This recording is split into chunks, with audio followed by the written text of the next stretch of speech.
Attumen the Huntsman. Tank should pull Midnight to the back wall. As soon as he reaches 95%, Attumen will spawn and the other tank should taunt him and keep him facing away from the raid for a Shadow Cleave ability. DPS should still focus Midnight, and Druids and Mages should work on decursing the Intangible Presence debuff. Once Midnight reaches 25% health, Attumen will mount him, and all of the DPS and heals should get as close as possible behind him so he will not charge.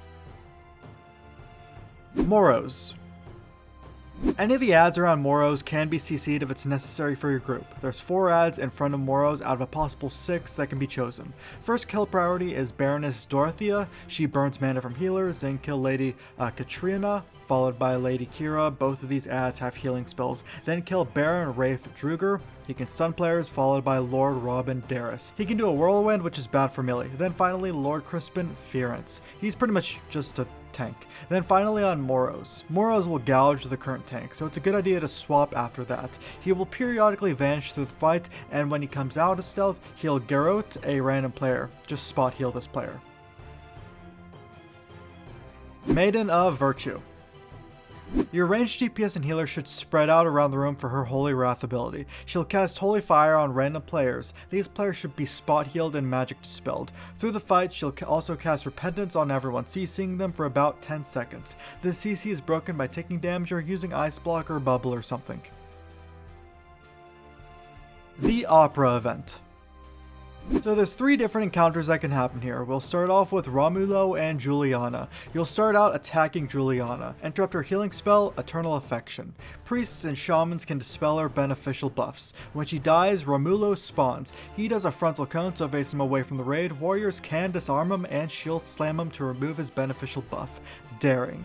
Once Romulo dies, they will both resurrect and need to be tanked. Keep dealing with the same mechanics from both of them, but they both have to die within 10 seconds of each other or they'll both heal full. Next, the Big Bad Wolf. This is a typical tank and spank fight for the most part. The only mechanic that happens is a random target will get Red Riding Hood on them, and the boss will begin to fixate on them. This player needs to react quickly and run away from the boss, preferably around the edges of the room. Don't let the boss get within melee range of you. And then finally, the Wizard of Oz. The members of the Wizard of Oz will spawn a little bit after each other. Dorothy is the first one to spawn and should be the first to kill, seeing as she cannot be tanked. Focus her and she'll spawn Tito. He is the next kill target. Roar will spawn next and should be killed next. He can be feared by a warlock or a priest, or a hunter can use Scare Beast. Strawman is the next one to spawn and should be killed next. He is the first one that really needs to be tanked. He'll sometimes be disoriented if he takes fire damage. Tin Head spawns next and needs to be tanked as well, as being faced away from the raid for his cleave ability. When all of them die, the crone spawns, which needs to be tanked.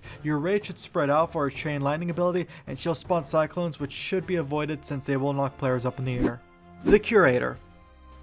Throughout the fight, he'll spawn astral flares that your DPS need to immediately kill. Players should stay spread out since these do a chain lightning type of ability. Once the Curator spawns 10 flares, he'll begin to evocate and take 200% increased damage for 20 seconds. This is a good time to use all of your cooldowns for maximum damage. After 20 seconds, the Curator will have full mana and you will repeat the process. At 15% health, he stops spawning the flares and does more damage. Terestian Illhoof. Any class with good AoE, such as a mage or warlock, should focus the amps that spawn in the fight to keep them from overwhelming the encounter. A random player will get demon chains on them and be incapacitated in the center of the room. All DPS switch and DPS the chains before this player dies. That's really the entire fight. Shade of Aran.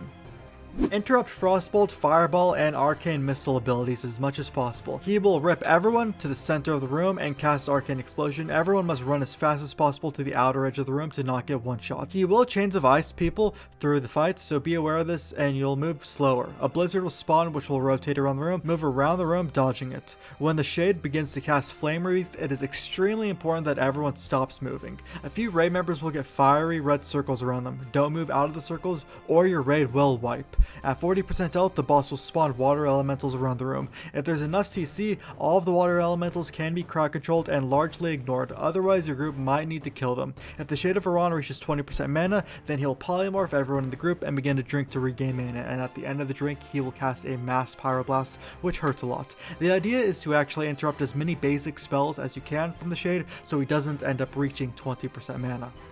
Netherspite.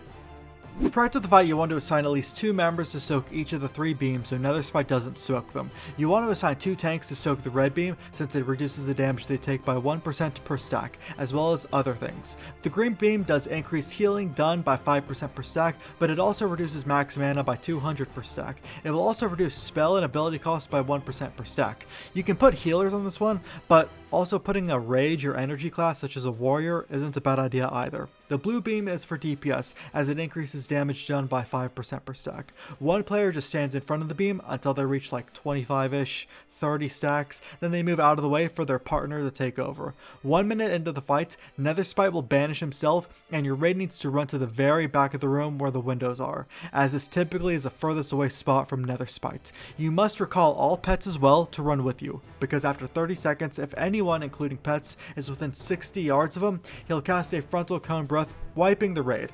After the banish phase, players need to soak beams again, and you can just repeat the process.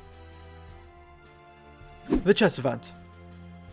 The Echo of Medivh will take control of the king that is the opposite faction of your group, and your group needs to take control of your pieces. The goal is to kill the opposing king and make sure yours doesn't die. Start the encounter by speaking to the king, and your raid must take control of your board pieces and move them through the field, killing the opponent pieces. Someone needs to control your king because he does a frontal cleave, which also provides your group with bloodlust or heroism. The queens do significant damage. The clerics obviously heal your troops. Make sure to keep heals on your king. The rooks do pretty good damage as well. Knights are alright damage, and pawns are pretty useless. So when you're attacking, don't even worry about killing their pawns. A lot of times it's useful to just zerg their king.